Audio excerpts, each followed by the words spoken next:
한민족을 사랑하는 크레이지 컨설턴트 서영진의 컨쇼 이야기를 시작하도록 하겠습니다. 안녕하세요. 컨쇼 대표 서영진입니다. 자, 2023학년 정시대학교 분석방송 두 번째 방송입니다. 서강대학교 지원 전략에 대해서 했고요. 간단하게 모집 요강에 대해서 분석하고 예측 2개월이 어느 정도고 지원 전략을 어떻게 세우면 좋은지 한번 보도록 하겠습니다. 서강대학교 시작할게요. 고고!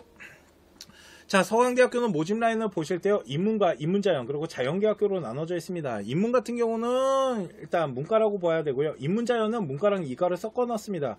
인문자연학과를 좀 보셔야 되는데 여기는 자연 아이들이 지원이 가능하다라고 보시면 되고요. 지식융합 미디어학부인데 신문방송학과나 미디어엔터 그리고 아트테크놀로지, 여기가 좀 인기학과다라고 보시면 되고요. 아시다시피 문과 같은 경우는 경상계가 메인 라인인데 경영경제가 가장 높게 형성이 되고 있다라고 보시면 되고, 어문 라인 같은 경우 중국이나 유럽, 영어, 여기가 조금 낮게 형성되는 과들이다 라고 보시면 될 것 같습니다. 자, 그러면 자연계 같은 경우는요, 수학이나 물리나 화학이나 생명과학 요 순수 라인이 조금 낮게 형성이 되지만 생명과학 같은 경우는 그래도 좀 인기학과에 들어가는 거고, 컴퓨터, 요 전자 그리고 화공생명, 여기가 좀 인기학과를 형성하고 있고, 컴퓨터공학보다는 인공지능이 조금 점수가 좀 낮게 형성되는 부분이 있다 보니까 내가 만약에 컴퓨터를 지원해야겠는데 점수가 좀 모자르다면 인공지능 라인도 파고 들어가는 게 좀 방법이겠죠. 그리고 아시다시피 계약학과인 시스템 반도체학과는 인기학과다라고 보시면 될 것 같습니다.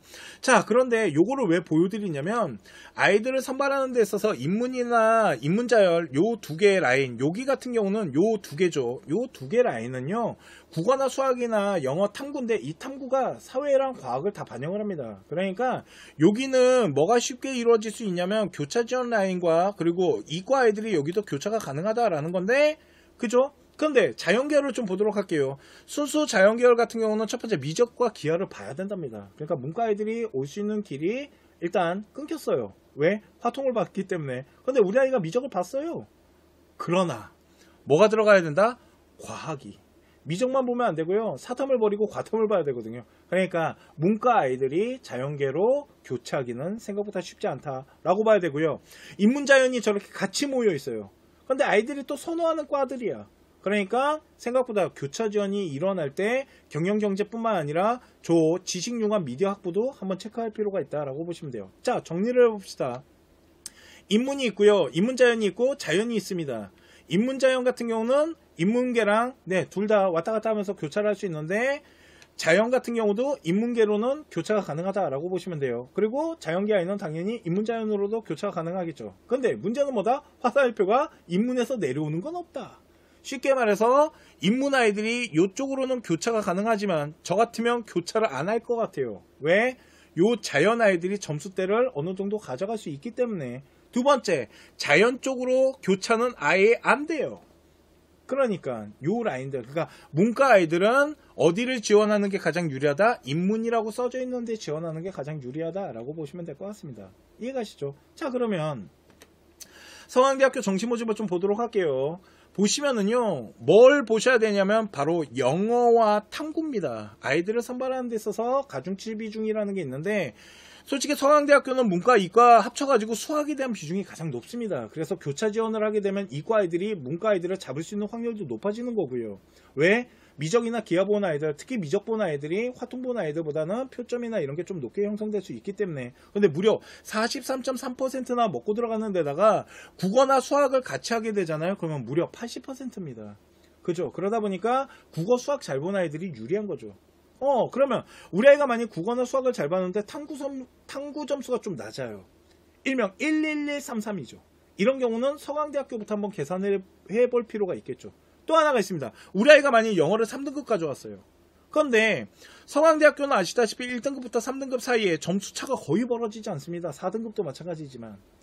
그래서 몇 점 벌어지냐면 2점 정도가 벌어집니다.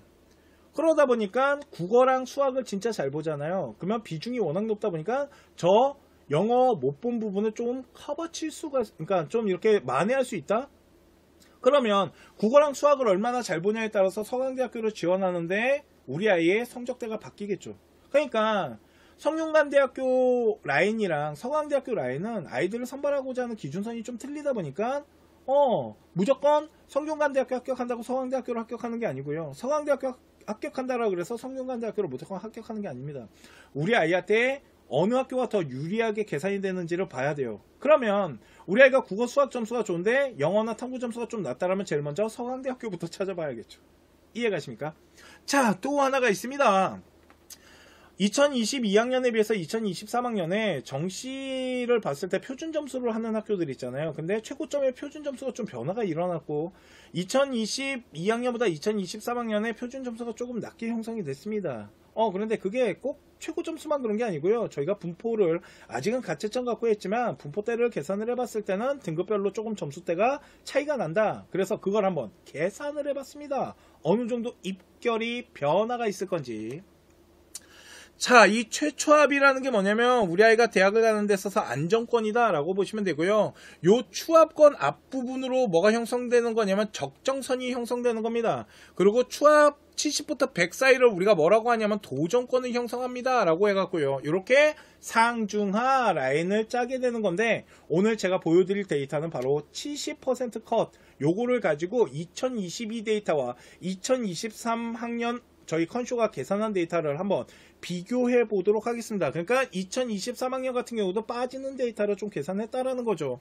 자, 첫 번째 인기학과입니다. 경영학과예요. 경영학과를 보여드리는 이유는 문과 인기학과지만 교차 지원하는 아이들이 있다 보니까 2022학년 저희가 70컷을 봤을 때 503.7, 그러니까 요거는 대학교 발표 자료.